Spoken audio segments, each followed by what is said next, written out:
Doctor Bhalchandra Mungekar sir यांना मी विनंती करतो की त्यांनी आपलं मनोगत व्यक्त करावं. ज्येष्ठ अर्थतज्ञ आणि माजी कुलगुरू मुंबई विद्यापीठ, माजी खासदार राज्यसभा व केंद्रीय नियोजन समितीचे अध्यक्ष राहिलेले डॉक्टर मुंगेकर सर. माननीय डॉक्टर हेमंतराजे गायकवाड, अन्य मान्यवर आणि आपण सगळे अत्यंत जाणते छत्रपती शिवाजी महाराजांच्या विषयी प्रचंड प्रेम असलेले, आदर असलेले, कृतज्ञता असलेले आपण सगळे मान्यवर, सुरुवातीला एक गोष्ट सांगायला पाहिजे की साधारणपणे दीड महिन्यापूर्वी गायकवाड साहेबांनी माझी भेट झाली मुंबई मराठी ग्रंथसंग्रहालयामध्ये आणि त्यांनी आजच्या कार्यक्रमाचं निमंत्रण तेव्हाच देऊन ठेवलं. आणि कारण बरेच महिने अगोदर कार्यक्रम ठरलेले असतात आणि मग अचानकपणे कार्यक्रमाला नाव घालून न जाणं बरं दिसत नाही. तुम्ही छत्रपती शिवाजी महाराजांचा कार्यक्रम असल्यामुळे मला वेळ आहे किंवा नाही हा प्रश्न निर्माण होत नाही. या कुठल्या तारखेला घाल त्या तारखेला मी उपस्थित राहीन. आपण जेव्हा छत्रपतींचा 353वा राज्याभिषेक दिवस तिथीप्रमाणे साजरा करत आहोत, काल तो तारखेप्रमाणे झाला, परंतु मगाशी अशी चर्चा चालली होती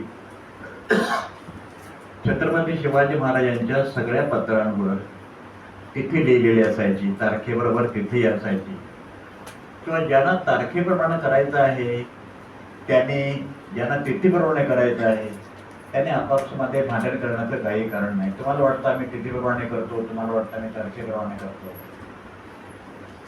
मुळात प्रश्न असा आहे की त्याने जे पुस्तक लिहिलं शिवाजी द ग्रेटेस्ट, त्या दिवशी मला त्याने 3 पुस्तके दिली. त्यापैकी एक होतं शिवाजी द ग्रेटेस्ट. जवळजवळ 15-20 महान योद्धे, सम्राट, अनभिषिक्त राजे यांच्याशी त्यांनी छत्रपतींची तुलना करून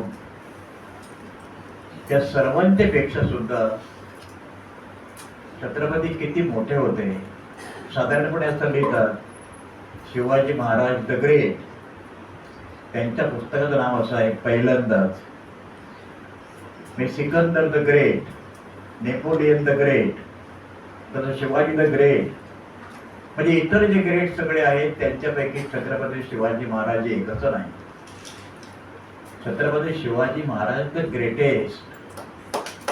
आणि हे त्यांनी अत्यंत सप्रमाण अनेकांशी तुलना केलेली असल्यामुळे ते लेख जे आहेत ते फार विस्तृतपणे त्यांनी ते लिहू शकले नाही.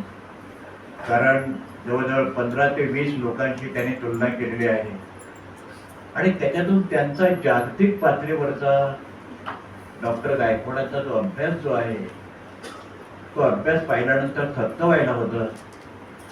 आणि या कार्यक्रमाचा प्रमुख अतिथी म्हणून मी तुम्हा सर्वांच्या वतीने डॉक्टर हेमंतराजे गायकवाड यांचं जाहीरपणे अभिनंदन करतो. मगाशी ते एक वाक्य असं म्हणाले की हे माझ्या हातून घडलेलं नाही, हे माझ्या हातून करवून घेण्यात आलेलं आहे. याचा अर्थ समजून घ्या. जसं नरेंद्र मोदी असं म्हणाले, I am not biological entity. म्हणजे मी शारीरिकदृष्ट्या अस्तित्वात नाही. I am not biological entity या अर्थाने गायकवाडांना ते म्हणायचं नाही. छत्रपती शिवाजी महाराजांच्या कार्यामध्ये, त्यांच्या एकंदर कर्तृत्वामध्ये, त्यांच्या एकूणच मूल्यांमध्ये, त्यांच्या कारभाराविषयक तत्वज्ञानामध्ये गायकवाडांचं किती त्याच्यामध्ये ते विलीन झालेले आहे. म्हणजे शिवाजी महाराजांच्या एकंदर कार्यापासून, कर्तृत्वापासून, त्यांच्यामध्ये असलेल्या सद्गुणांच्या पासून, त्यांच्या प्रतिभेपासून, त्यांच्या दूरदृष्टीपासून आपण अलिप्त नाही आहोत हे त्यांना म्हणायचं आहे.